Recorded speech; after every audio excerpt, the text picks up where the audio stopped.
Dawn breaks pale and colorless over the Bay of Biscay.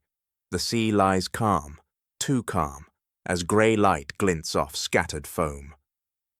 Somewhere beneath that horizon, a German U-boat is overdue. It left port days ago, it signaled once, and then it vanished. No distress call, no debris, no survivors. Only absence. In Berlin, Admiral Karl Dönitz stands over a map littered with black pins.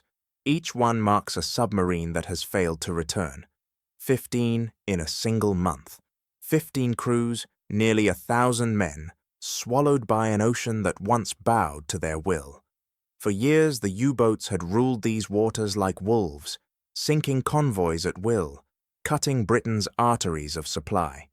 Now, the hunters were dying faster than they could be built. The reports make no sense. Survivors, the few who live long enough to speak, tell the same story. They surfaced at night to charge batteries. The seas were clear, the skies dark, their lookouts scanning empty horizons. Then, without warning, the night exploded. Bombs falling from invisible aircraft, depth charges erupting before a single alarm could sound. There were no searchlights, no flares, no radar warnings, nothing but sudden annihilation.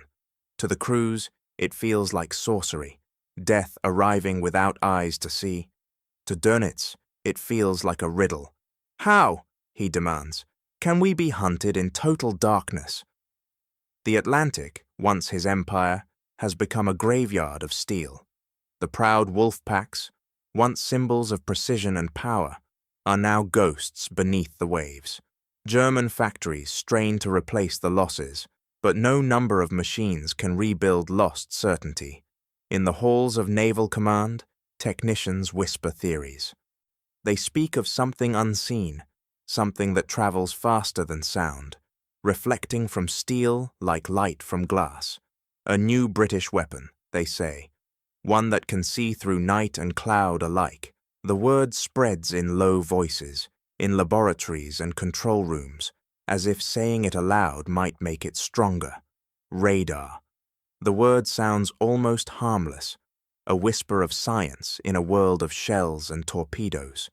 But Dönitz senses what it means. If the enemy can see without sight, then every mile of ocean is compromised. The hunter has become the hunted, and the war beneath the waves has entered a new, invisible phase. In 1941, the Atlantic belonged to the wolves. Across thousands of miles of black water, German submarines hunted in silent packs, guided by radio, discipline, and instinct. They moved like predators, invisible until the moment they struck. When night fell, the ocean came alive, torpedoes flashing through dark waves, convoys bursting into fire, merchant ships breaking apart beneath the stars. From the conning towers of their U-boats, young captains watched the horizon burn. Each sinking was a victory not just of steel, but of will, proof that a small, unseen force could choke the life from an empire. The British called it the Black Pit, the region of the Atlantic where no aircraft could reach, no escort could protect. In those waters, the wolf packs ruled without fear. By winter, the numbers told the story. Hundreds of ships sunk, millions of tons of Allied cargo resting on the ocean floor. Britain's supplies of fuel and grain fell to desperate levels. In London, Churchill stared at convoy reports and whispered to his aides that this, not the Blitz, not invasion, was the only thing that truly frightened him. In Berlin, the mood was triumphant. Admirals toasted in oak-paneled rooms, confident that the Atlantic had been sealed. Dönitz's doctrine of the Rudel, the wolf pack, seemed invincible, a perfect machine of communication and coordination. "The Atlantic is closed," one officer declared. "England will starve before the year is out." In the shipyards of Kiel and Hamburg, new submarines rolled from their slips, faster, sleeker, more efficient than those before. Crews were trained with precision and pride. Their motto simple: first to strike, last to surface. Young commanders, barely in their 20s, carried themselves with the quiet arrogance of men who believed they had mastered the sea. For a brief moment it was true. Beneath the waves, German engineering and doctrine had forged a kind of empire, silent, unseen, and absolute. But empires built on certainty are the first to fall. Even as the wolf packs hunted with impunity, the Allies were already studying the darkness, searching for a way to see what no eye could see. In the winter of 1941, while German U-boats prowled the Atlantic unchecked, a different kind of battle was taking shape, not at sea, but in silence. Deep within the laboratories of southern England, a handful of physicists were building an eye that could see what no man could. Their creation was not made of armor or explosives, but of waves, short, sharp pulses of energy measured in centimeters. It began with the magnetron, a small, unassuming metal cylinder that changed the course of war. Inside its vacuum chamber, electrons spiraled through magnetic fields, releasing bursts of power so concentrated that they could bounce off steel miles away. In a world where radar still filled entire rooms, the magnetron fit in a lunchbox. The British called it centimetric radar. Its vision was sharper, its detection faster, its potential almost limitless. Engineers of the telecommunications research establishment began to adapt it for combat. If it could see a ship, it could see a submarine. If it could see through fog, it could pierce the blackest night. They mounted these new radars onto patrol aircraft, pairing them with a blinding searchlight fixed under the fuselage, the Lee light. The concept was simple, yet revolutionary. Radar would find the target. The light would kill the illusion of darkness. The first tests stunned even the scientists who designed it. From the night sky above the Bay of Biscay, operators watched glowing dots appear on their screens, dots that should not have been visible. Submarines surfacing under the cover of darkness were now outlined with mathematical precision.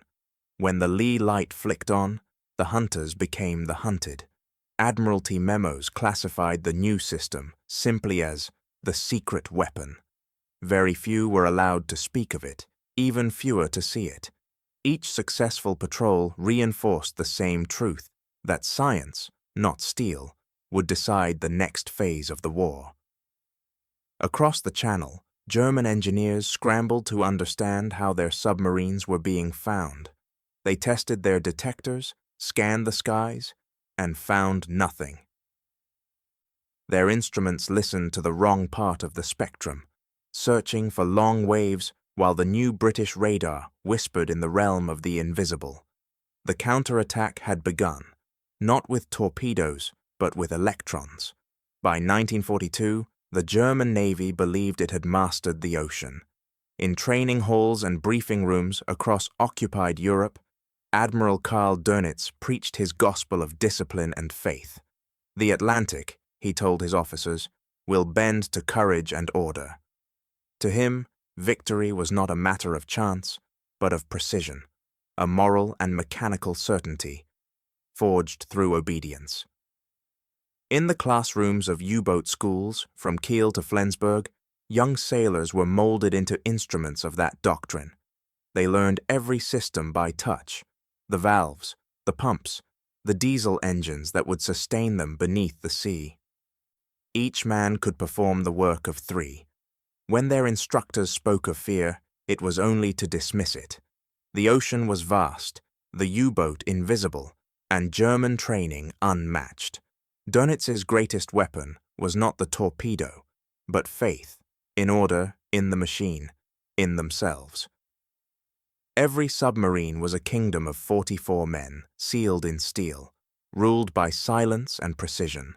Each officer was both engineer and priest, maintaining the rhythm of the engines as if preserving a ritual. Below the surface, hierarchy dissolved. The commander became one with his crew, their breaths rising and falling in sync with the pulse of the propellers.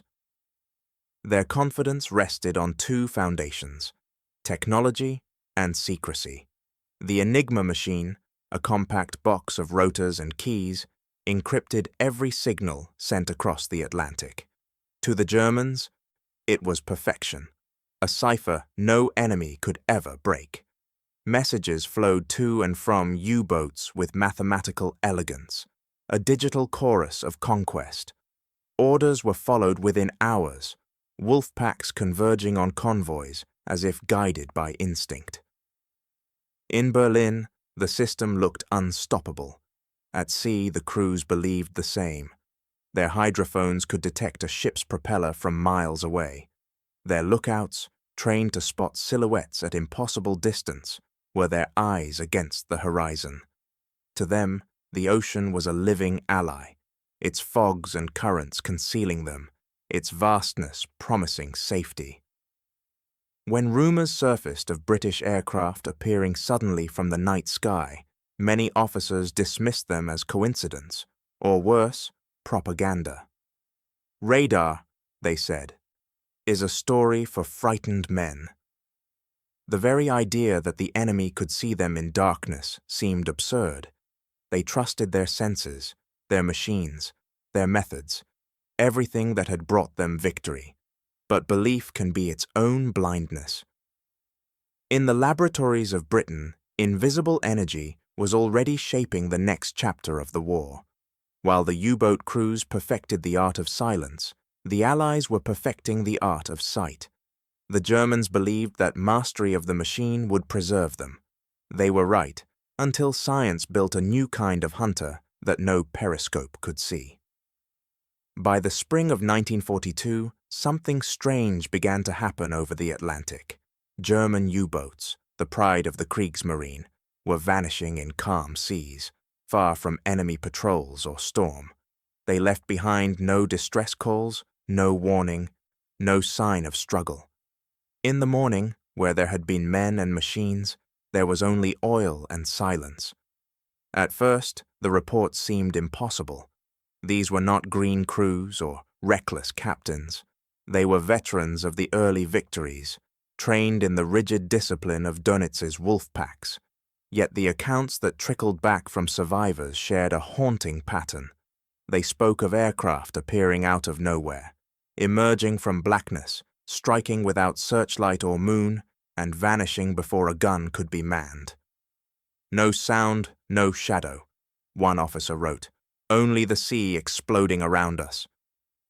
In Berlin, disbelief met these stories.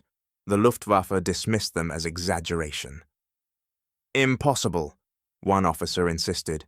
"No pilot can see a periscope at night." The Navy's own scientists echoed the sentiment. The Atlantic was too vast, too dark, too unforgiving for such precision. The mathematics of chance alone, they reasoned, could not explain these attacks.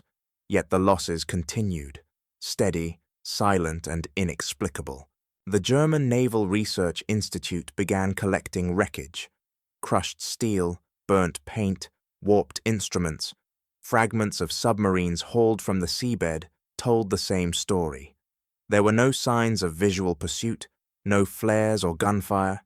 It was as if the U-boats had been found by something that could pierce the dark itself.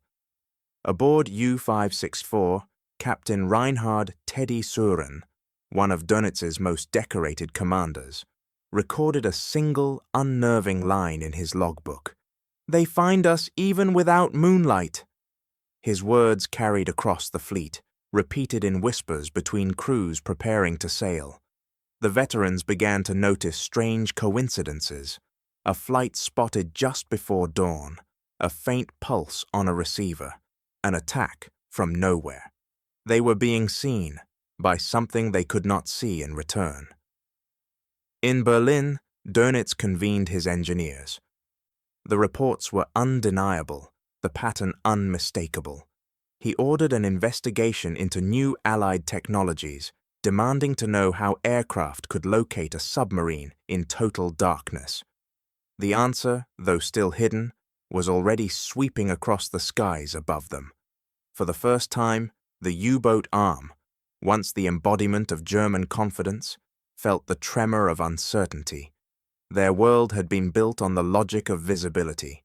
See first, strike first, vanish. Now that logic was failing. Somewhere beyond the horizon, the laws of war were changing. The crews began to fear not the waves or the guns, but the silence between them, the invisible eyes watching from the night.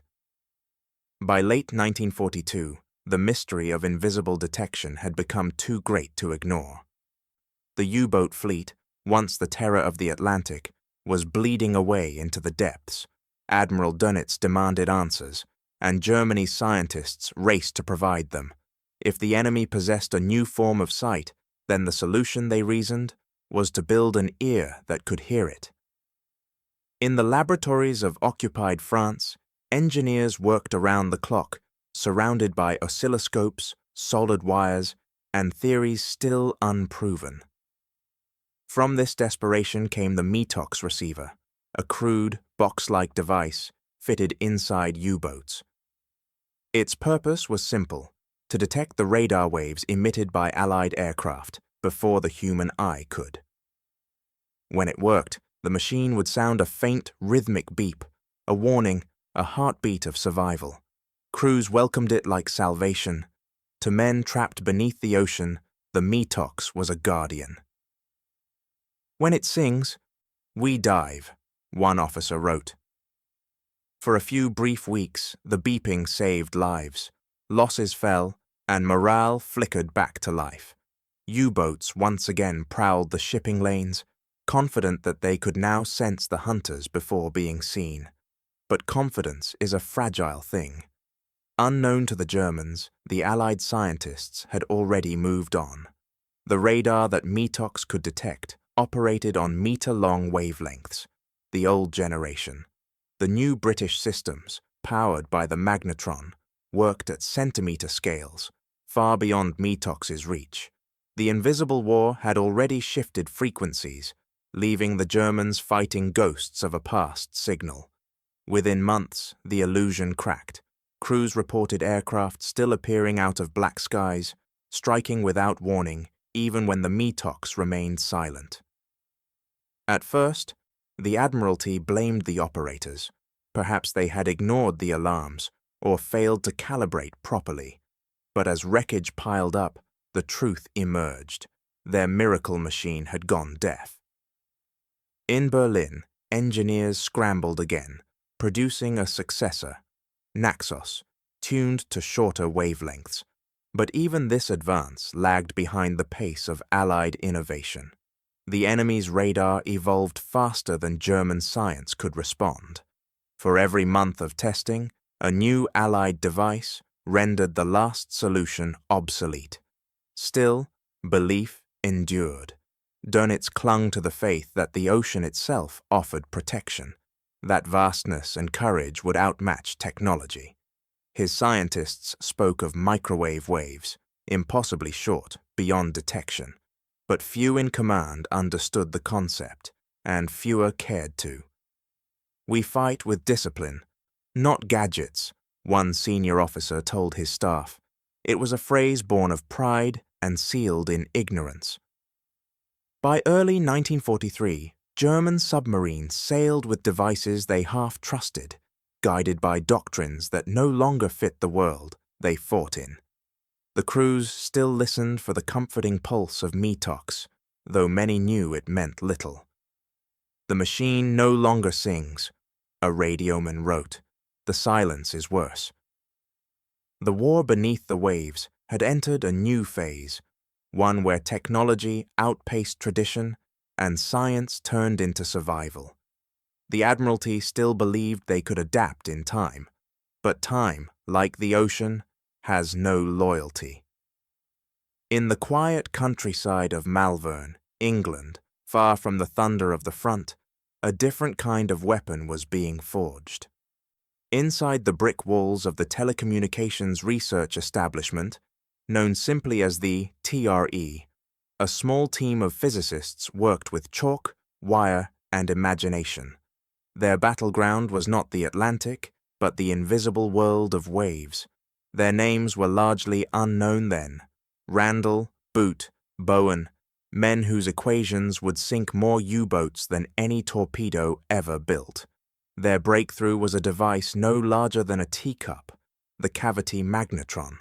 It was a compact heart of copper and vacuum, capable of producing radar waves of astonishing power and precision.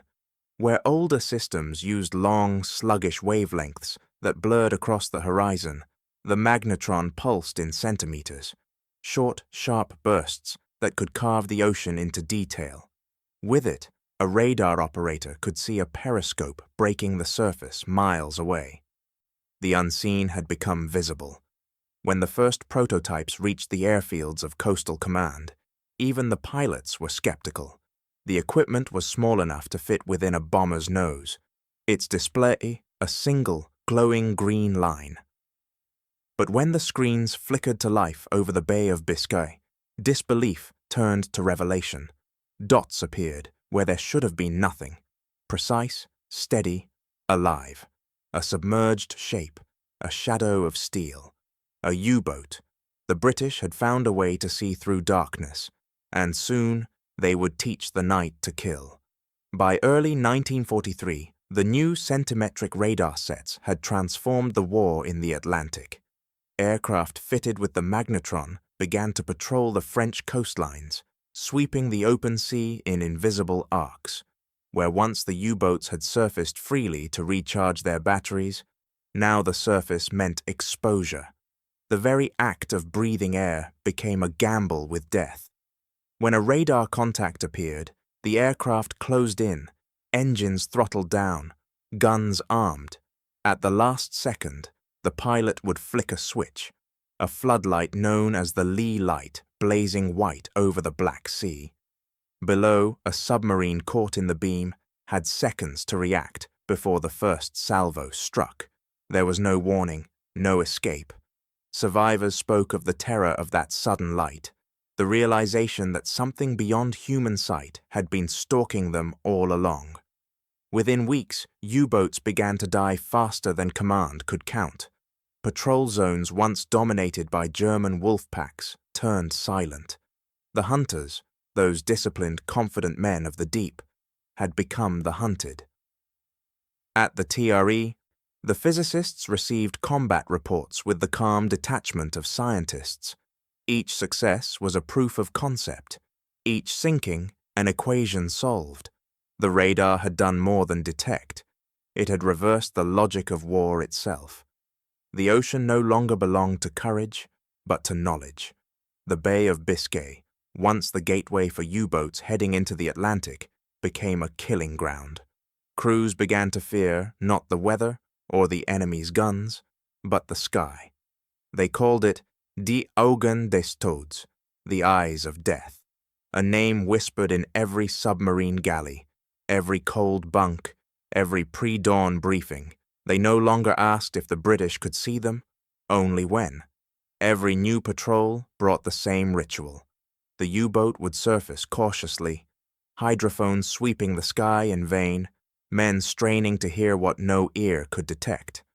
For a few hours, they might believe themselves alone. Then, a radar screen somewhere would pulse. A distant pilot would turn toward them. The circle would close. It was the beginning of a transformation no admiral could reverse. The Atlantic, once Germany's empire, was now an electronic battlefield, ruled by those who had mastered the invisible. On the night of February 2nd, 1943, a Handley Page Halifax bomber of the Royal Air Force limped back from a mission over Germany. Its engines were failing, its fuselage riddled with flak. Somewhere over the Dutch coast, the aircraft fell from the sky, breaking apart over frozen farmland near Rotterdam. When the German recovery teams reached the crash site at dawn, they found what appeared to be a routine wreck. 6 airmen lay dead, but deep within the shattered fuselage, half buried in mud and wiring, something extraordinary had survived. It was a device, compact, heavy, and unlike anything they had seen before. A strange dish, copper cavities, and a cluster of sealed circuits. The label read simply, H2S. To the Luftwaffe technicians, it looked almost trivial. A radar set, perhaps, though of an unfamiliar kind. They carefully removed it, cleaned it, and sent it under guard to the laboratories of the German Aeronautical Research Institute in Berlin. There, a team of physicists and engineers gathered around the device as if it were an alien artifact. When they powered it on, their confusion deepened. The waveguide and magnetron assembly were beyond anything in German production. The readings from their instruments were shocking. Wavelengths measured not in meters, but in centimeters. For years, German radar had operated on long waves, signals that required massive antennas and emitted frequencies that could be easily detected. The Metox and Naxos receivers aboard their submarines were tuned precisely to those bands. They could hear the older radars across the Atlantic, like the hum of a distant storm. But this was something else entirely. The H2S system emitted pulses so short, so sharp, that no existing German detector could sense them. The radar waves were slipping through the air, bouncing off submarine hulls, returning to Allied aircraft, all without triggering a single alarm. To the U-boat crews below, the night had seemed calm and empty, but above them, an invisible spotlight had been sweeping across the waves the entire time. As the engineers realized the implications, a silence filled the laboratory. The British had crossed into a new realm of physics, the realm of microwaves, and in doing so, they had rendered every German countermeasure obsolete. The discovery spread upward through the chain of command, from scientists to admirals, each more disturbed than the last. For months, Dönitz had searched for explanations, why his submarines were dying faster than they could be built, why even the best-trained crews could not see their killers. Now the answer was sitting in front of them, humming faintly under fluorescent light. Every U-boat that had vanished in calm seas, every crew that had sworn the sky was empty, all of them had been victims of this machine. The magnetron's copper cavities were polished to perfection, its precision almost artistic. German engineers prided themselves on craftsmanship, yet this British device defied imitation. They tried to replicate it, to reverse engineer its design, but the metallurgy, the tolerances, the sheer simplicity of its genius placed it years ahead of anything in German production. One scientist remarked quietly, "They are already fighting the next war." When Admiral Dönitz was briefed on the findings, he said nothing for a long time. Then, in a rare moment of candor, he asked the only question that mattered. "Can we see them now?" The answer came back softly, "No." For the first time, the German Navy understood the scale of the disaster. The enemy had achieved sight beyond sight, a weapon that turned darkness itself into a trap. What had fallen from the night sky outside Rotterdam was not merely wreckage, it was revelation. The moment the war beneath the waves shifted irreversibly in the Allies' favor. Inside the Naval Research Institute in Berlin, the room was still. A half-dozen senior officers stood around a long steel table, their faces lit by the pale glow of a dissected machine. It was the British H2S radar, the same one recovered from the wreck of a Halifax bomber outside Rotterdam. Weeks of testing had revealed its secrets, and now, for the first time, the truth was about to reach the highest levels of the Kriegsmarine.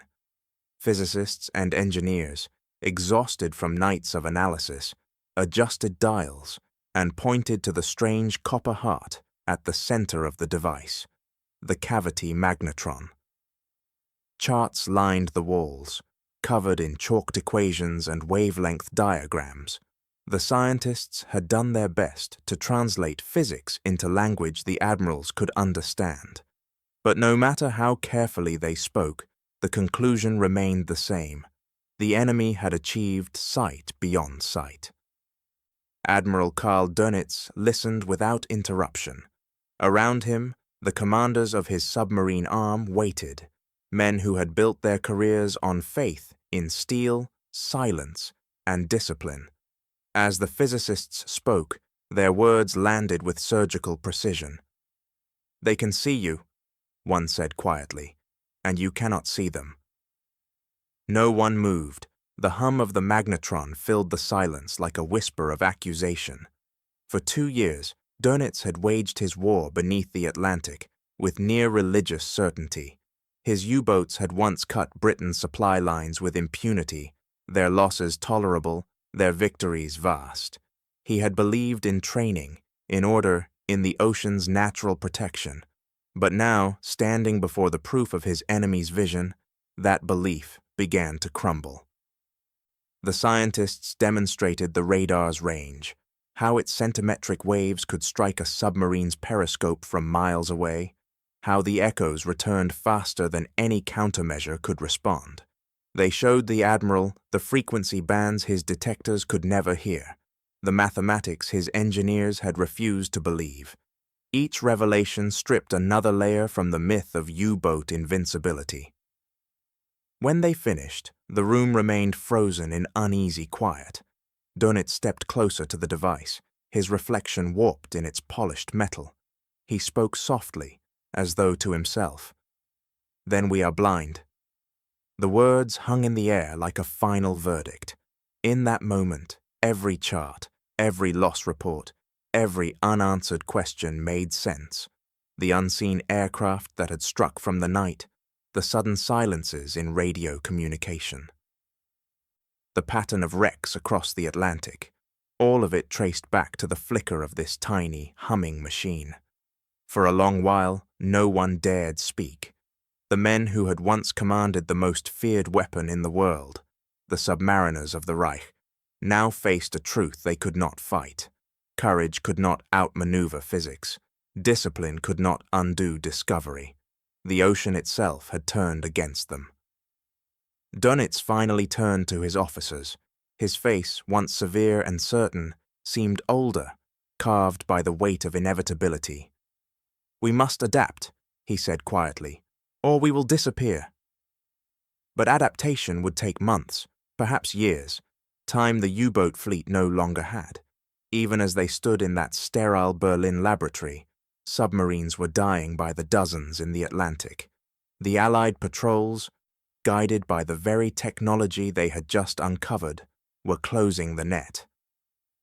The myth of the invincible U-boat died that day, not in battle, but in silence. When the meeting ended, the admirals filed out wordlessly, their footsteps echoing through the marble corridors of command. The machine was left on the table, humming softly in the emptiness, a sound not of triumph, but of revelation. The men who had once ruled the sea now feared the invisible.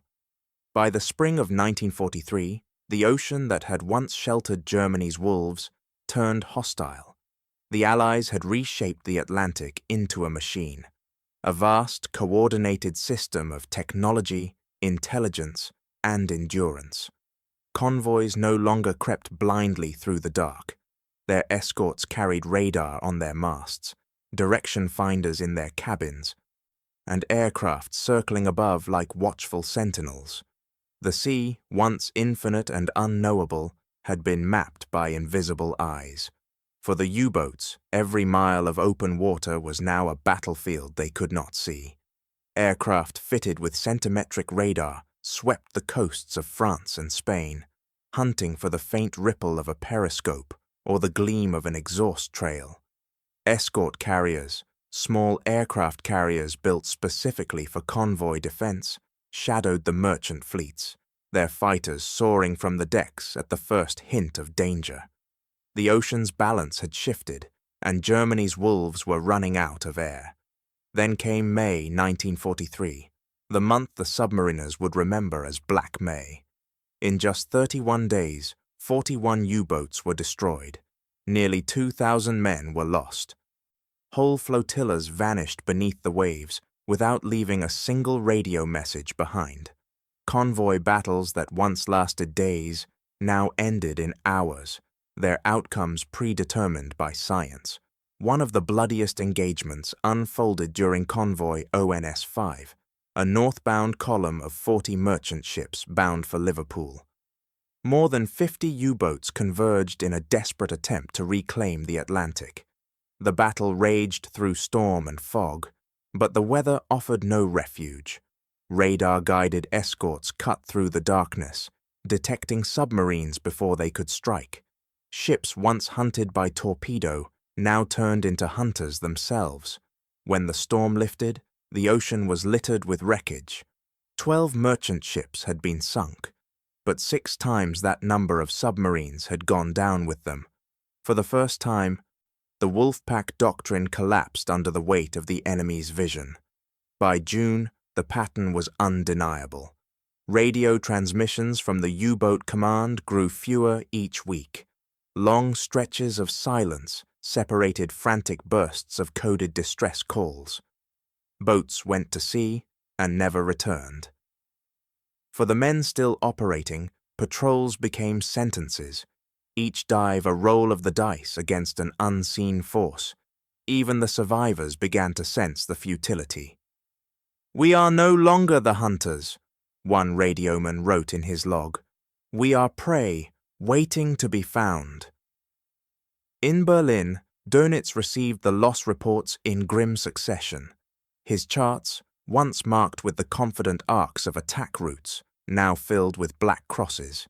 He ordered tactical changes, new patrol zones, increased caution. None of it mattered. The ocean itself had been occupied. Every transmission was triangulated, every surfacing spotted, every escape anticipated. At last, in a decision born not of strategy, but survival, Dönitz gave the order he had long resisted: withdraw the U-boats from the North Atlantic. The announcement was delivered in calm, bureaucratic language. Operations to be redirected to other theaters. But among the crews, it meant only one thing: surrender of the battlefield that had once defined them. The Battle of the Atlantic, the longest continuous campaign of the war, was effectively over. Germany had not yet admitted defeat, but the ocean had already rendered its judgment. The wolf packs were broken, their empire beneath the waves reduced to wrecks and silence. In Allied control rooms, operators watched their screens clear of hostile signals. On maps stretched across oak tables, pins were removed one by one. The Atlantic, once a graveyard for convoys, had become a corridor of victory. What had begun as a contest of courage ended as a triumph of invention. By 1944, the world had changed, though few could see how. From the white cliffs of Dover to the icy ports of Newfoundland, the Allied nations had woven a web of energy across the globe. Radar towers rose like sentinels along coastlines and airfields, their rotating dishes sweeping the horizon in endless rhythm. What had begun as a defensive measure had become something far greater, an empire built not on land or sea, but on the mastery of the invisible. The British called it their second coast, an unbroken line of electromagnetic sight stretching hundreds of miles over the Atlantic. Every incoming aircraft, every surfacing submarine, every ship leaving port was watched, measured, and recorded. The same science that had once saved convoys from destruction was now guiding fleets and bombers across the skies. The night, once a refuge for German forces, had been stripped of its secrecy. Darkness itself no longer belonged to them. In America, the transformation took on an industrial scale. Factories in Massachusetts, New York, and Illinois produced radar units by the thousands. Engineers trained on assembly lines rather than battlefields, turning copper, glass, and vacuum tubes into precision instruments.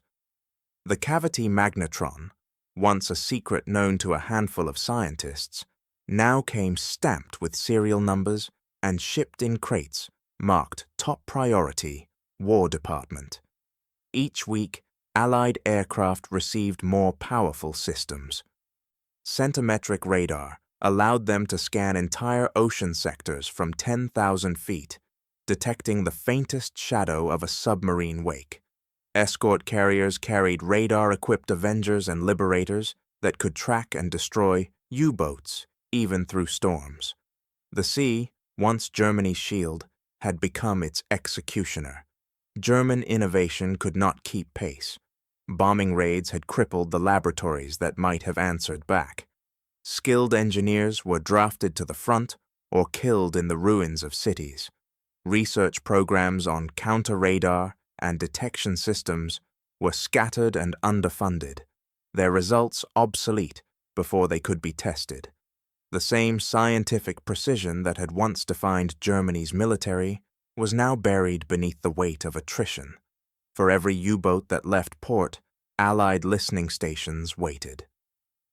The moment it sent a signal, a position report, a contact, a plea, 3 radar and radio towers triangulated its location within minutes.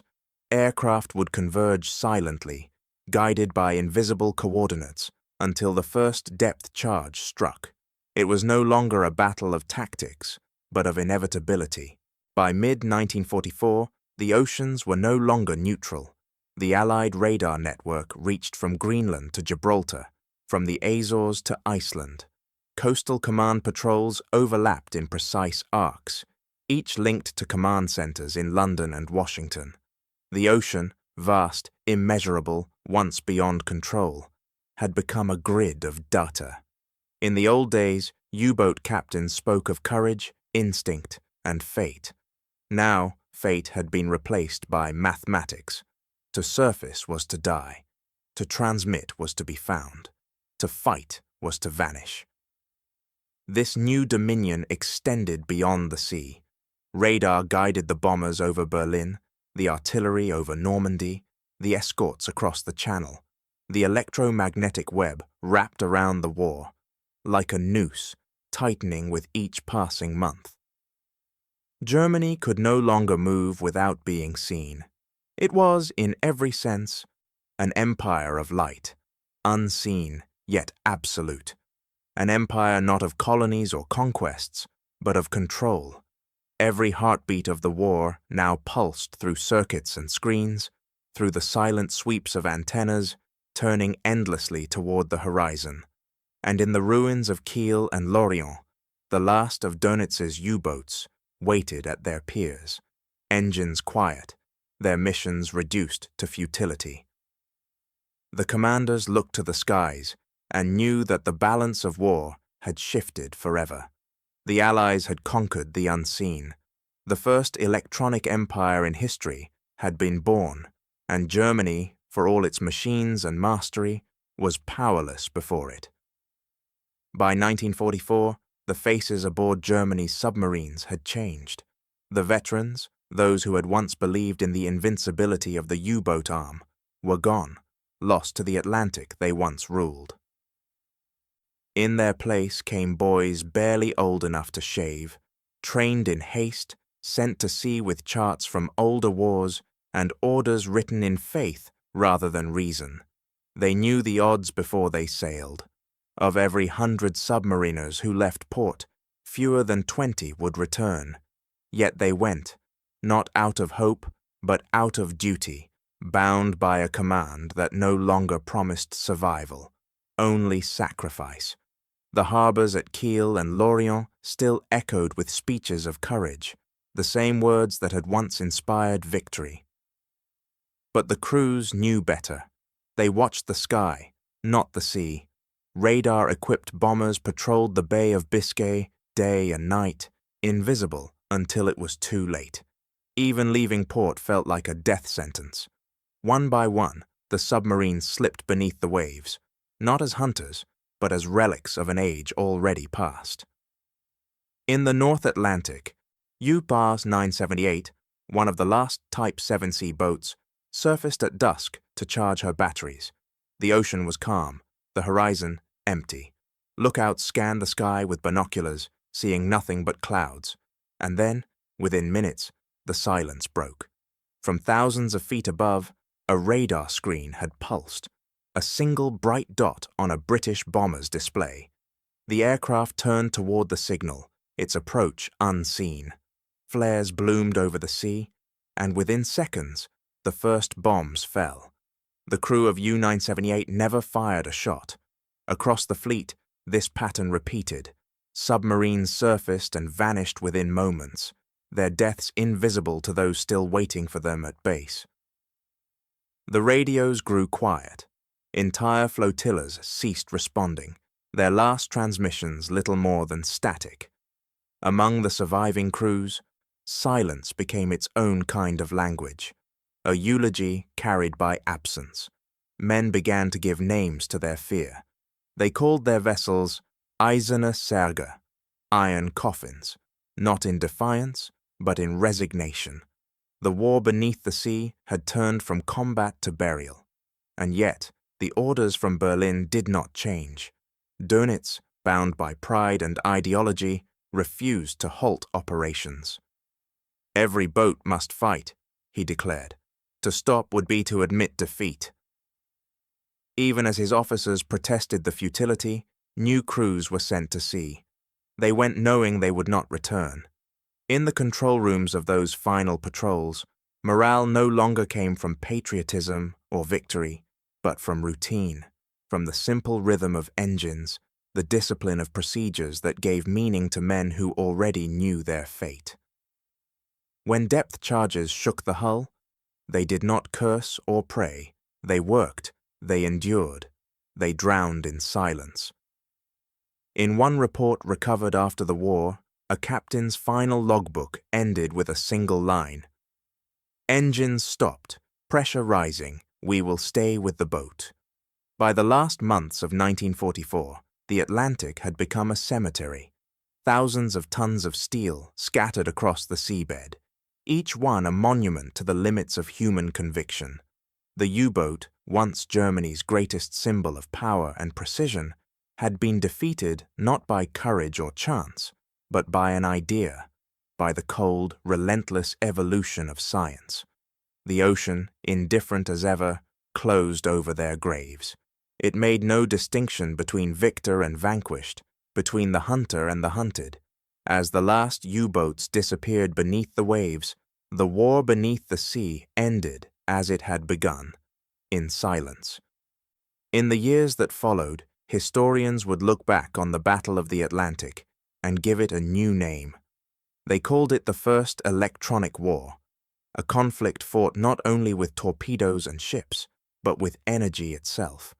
Behind every explosion, every sinking, and every loss was a battle no one could see, the duel of frequencies.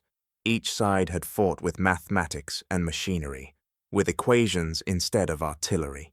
The Allies transmitted radar pulses across the sky. The Germans searched for ways to hear them, to hide from them, to outthink them. It was a contest of intellect as much as endurance, a struggle where knowledge was the deadliest weapon of all. From the laboratories of Britain's telecommunications research establishment to the testing grounds of Kiel and Peenemünde, scientists became the new soldiers. Their front lines were measured in wavelengths. Their victories were written in decibels and microseconds. Every improvement in radar range meant another submarine lost, another convoy saved. And with each countermeasure Germany attempted, the Allies answered faster. For centuries, naval power had been defined by size, by the weight of iron and the range of guns.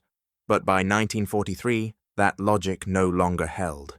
Power had moved from the visible to the invisible, from the steel hull to the electromagnetic field. The Allies had not built the largest ships or the strongest armor. They had built the smallest wavelength, and that changed everything. The German scientific tradition, once unmatched, could not adapt to this new tempo. Its institutions were isolated, divided by bureaucracy, bombed by the skies they could no longer command. The magnetron, the heart of centimetric radar, symbolized that difference. It was elegant, compact, and simple, the product of cooperation between physicists, engineers, and soldiers who trusted one another's disciplines. In Germany, that unity did not exist. Each lab guarded its secrets, each branch of the military its pride. The result was paralysis, the silence of brilliance trapped behind its own walls. The Allies' advantage was not just invention, but collaboration. British theory joined American industry. Canadian laboratories refined transmission, while American factories turned blueprints into thousands of operational sets. In that unity of minds and machines, an empire of detection arose, one that no navy could outfight. The German admirals, who once ruled by instinct and courage, now faced a world where instinct meant nothing. The ocean that had once been ruled by visibility and skill had transformed into a field of data. Every pulse of radar, every coded transmission added to a growing network of awareness. The human eye was no longer the limit of war. When the U-boat fleet finally withdrew from the Atlantic, the battle did not end. It evolved. Radar now guided bombers across Europe, artillery across France, and fighters across the Pacific. What had begun as a tool to find submarines became the foundation of a new world, one where information itself became a weapon. The war beneath the waves, born in secrecy and ended in silence, had opened the door to something far larger, the modern age of electronic warfare. Every advance that would follow, sonar, radar, computers, satellites, began here, in the invisible realm that swallowed the wolf packs whole. For those who survived, the irony was clear. Germany had built some of the finest machines ever made, U-boats engineered to perfection, yet it was defeated by something weightless, unseen, untouchable. The Allies had proven that mastery no longer came from the force of a weapon, but from the frequency that guided it. The Admiralty understood too late. Domination had shifted from the physical to the invisible, and in that shift, the nature of war itself had changed forever. In the calm that followed the collapse, silence returned to the laboratories of Europe. The seas that had once boiled with fire were still again, and in basements, workshops, and captured research centers, the victors and the defeated stood side by side, scientists, engineers, and officers, all staring at the same thing, a new world born from invisible forces. When Allied teams entered the remnants of Germany's research facilities in 1945, they found fragments of radar sets, experimental oscillators, and shelves of half-finished theories. Many of the scientists who had once worked on detection and counter-detection were now prisoners of the very technology they had failed to match. Under guarded supervision, they examined captured British and American radar systems, the H2S, the centimetric magnetron, the airborne interception sets. What they saw stunned them. The devices were not only smaller and more powerful, they were simple, elegant, efficient in a way that German engineering, burdened by perfectionism and secrecy, had never been. One physicist, holding the British magnetron in his hands, whispered to a colleague, "This is not luck, this is collaboration." It was a quiet admission that Germany's defeat had not been industrial, but intellectual. The Allies had triumphed because they had shared knowledge. Britain had the theory, America the industry, and Canada the space to test and build. Together, they had achieved something greater than any nation could alone. In contrast, the Kriegsmarine's research had been compartmentalized, divided by hierarchy and mistrust. Navy, Air Force, and Army each guarded their discoveries, fearing espionage more than ignorance. Pride, that old companion of power, had blinded them to what cooperation could achieve. At Nuremberg, as the surviving admirals faced their reckoning, Karl Dönitz spoke of the war beneath the sea with a rare honesty. It was, he said, a war of miracles and blindness. He meant not only the blindness of radar, the invisibility that had doomed his submarines, but the blindness of arrogance, of faith in courage alone. For years he had trusted in discipline, in order, in the idea that men could overcome machines by will. But the war had shown otherwise. Intellect, shared and unbounded, had replaced courage as the engine of victory. For the Allies, radar became more than a weapon. It became a symbol of unity, proof that nations could achieve the impossible when they combined science with purpose. The same frequencies that once found submarines would now guide civilian aircraft, predict weather, and form the skeleton of modern communication. The invisible empire of war had turned into the foundation of peace. For Germany, the lesson was harsher. In the ruins of its cities, among the twisted steel of its once proud industries, its scientists began to understand the price of isolation. They had believed themselves the masters of precision, yet precision alone was not enough. The British had built clarity, the Americans scale, and together they had built vision. The light of radar had revealed more than U-boats. It had revealed the cost of pride. In the years to come, captured German engineers would contribute to the rebuilding of Europe and to the technology of the new age: radar, jet propulsion, rockets, computation. They would join the scientific world that had outpaced them, helping to construct what they had once tried to destroy. It was a bitter irony. Their defeat became the seed of modern progress. For those who survived the war beneath the waves, reflection came slowly. The ocean still held their comrades in its depths, each wreck a silent monument to the blindness that had consumed a nation. When asked later what the defeat had taught them, one former U-boat captain replied, "That courage without understanding is only a way to die bravely." By the end of the decade, the lesson had spread far beyond the sea. Every new weapon, every new discovery carried the same echo. That knowledge, once unleashed, could no longer belong to one side alone. The radar's light had done more than pierce the darkness of war. It had illuminated the truth of humanity itself, that arrogance blinds faster than night, and that wisdom shared is the only victory that endures. What Germany learned too late, the world never forgot. In a glass case beneath muted light, it sits quietly, a tangle of metal, glass, and copper. The captured H-2S radar, recovered from the wreck of a Halifax bomber in 1943. To most who pass it, it is only an artifact, a relic of a forgotten technology. But for those who understand, it represents the moment the world changed, the moment when power shifted from courage to comprehension.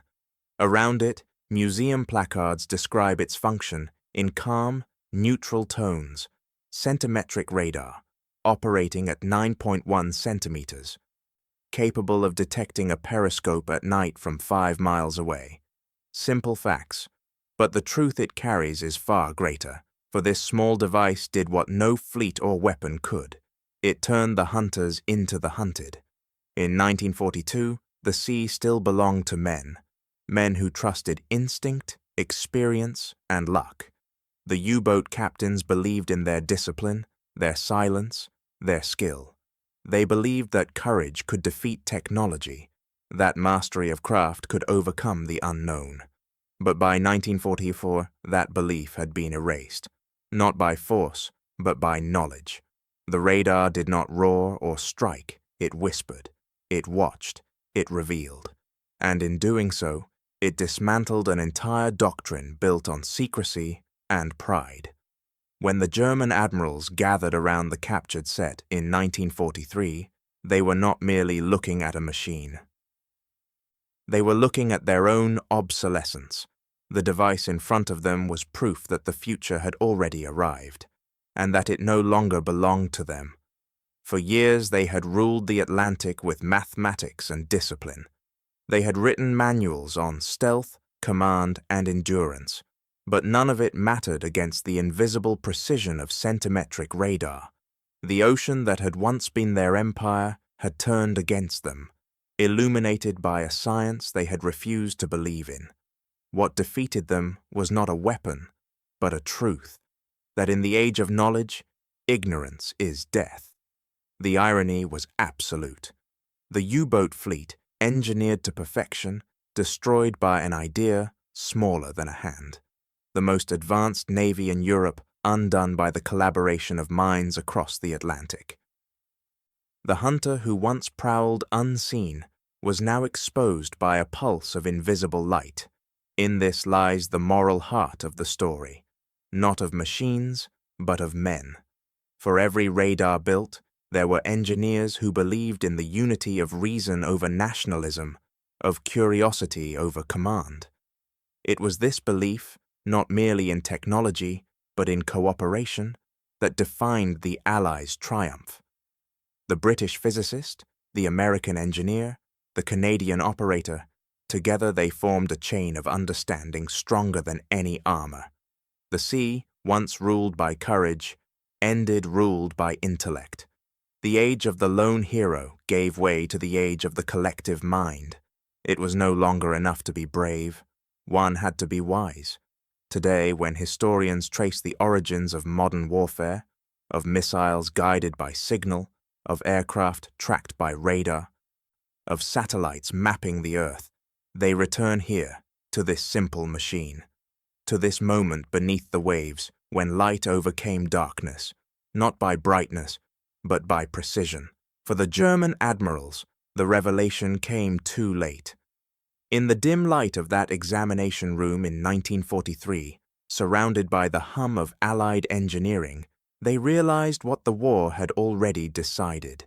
The radar had not merely exposed their submarines, it had exposed their hubris. And in that revelation lies the great irony of history, that those who once commanded the ocean, who measured their victories in tons of steel and miles of horizon, were undone by something they could neither see nor touch. Now, in museums across the world, in London, Berlin, Washington, that small device endures as silent testimony. It does not boast nor accuse.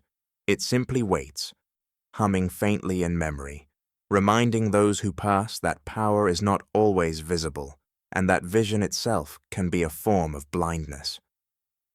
The Atlantic War was never only about ships and sailors. It was about knowledge, about how truth, once seen, cannot be unseen, and how arrogance, once chosen, cannot be forgiven by time. Radar did not destroy Germany's submarines. Ignorance did. History's irony is complete. They ruled the ocean, yet never saw the light above it.